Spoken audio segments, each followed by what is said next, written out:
কি খবর সবার? ভালো আছেন? আমিও ভালো আছি।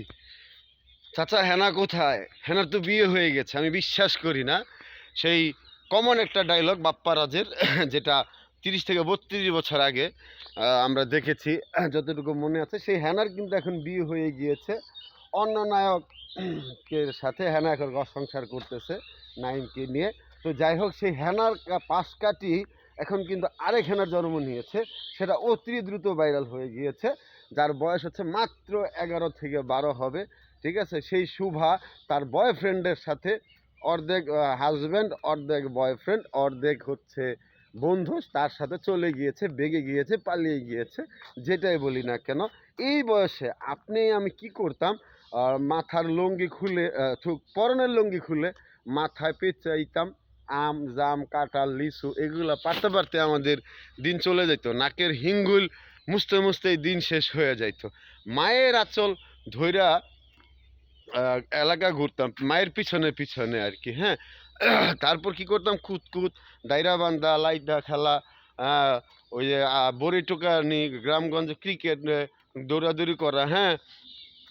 স্কুল ফাঁকি দিয়া ঘোরাঘুরি করতাম, হ্যাঁ। আর এই বয়সে সুবা কি করলো? তার হাজব্যান্ডের সাথে, তার ভালোবাসার মানুষের সাথে পালিয়ে গেল। তার মা ক্যান্সারে আক্রান্ত হসপিটালে, তার মাকে ফেলে বা রেখে চলে গেল। সে বলল যে আমার ভালো লাগে না বাসায়, তার জন্য সে পালিয়ে গেল। টিকটকে পরিচয়, টুকটাক কাজ করতে গিয়েই আজকে, হ্যাঁ, সুভার এই অবস্থা। যাই হোক, বেডি মানুষ, মহিলা মানুষ, এদের বুদ্ধির কোনো শেষ নেই, এদের তর্কেরও কোনো শেষ নেই।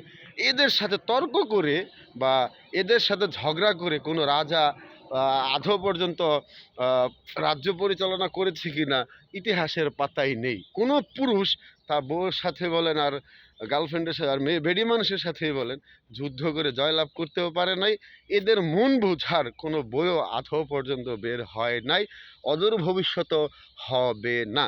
শুধু একটা কথাই বলতে চাই যে বয়স আসলে মানুষের একটা সংখ্যাই মাত্র। কারণ হচ্ছে, যে বয়সে সুভার বই নিয়ে স্কুলে যাবার কথা, বা কি বলে এটাকে, যে বয়সে সে একটা ভালো সাফল্যে দাঁড় করানোর কথা, সেই বয়সে সে সাফল্য দিয়েছে ঠিকই, বাবা মার মুখ উজ্জ্বল করেছে ঠিকই, তবে সেটা কি, বয়ফ্রেন্ডের সাথে পালিয়ে গিয়ে সে আলোচনায় এসেছে। মানুষ আলোচনায় আসতে চায় ভালো কাজে। যাই হোক, র্যাব পুলিশ দিয়ে তাকে উদ্ধার করানো হয়েছে, হ্যাঁ, অন্য একটা এলাকা থেকে। আমরা বাসা থেকে বের হলে চিন্তা করি যে ওই এলাকায় গিয়ে ওনাকে পাবো কি না, বা ওই ঠিকানাটা খুঁজে পাবো কি না, সেটাই কষ্ট কষ্ট করতে হয়। আর সুভা বয়ফ্রেন্ডের সাথে চলে গেল, মানে নির্দ্বিধায় হাত ধরে, মানে বাবার হাত ছেড়ে স্বামীর হাত ধরেছে। চমৎকার বাংলাদেশ, চমৎকার শোভা। যাই হোক, হ্যানা তো বিয়ে হয়েই গেছে। তো আরও যারা হ্যানাকে খুঁজতে চাও, টাকা পয়সা ইনকাম করো, হ্যানাও আসবে, শুভও আসবে, হ্যানার মাও আসবে, শুভার মাও আসবে। ঠিক আছে? তো টাটা, বাই বাই, আল্লাহ হাফেজ।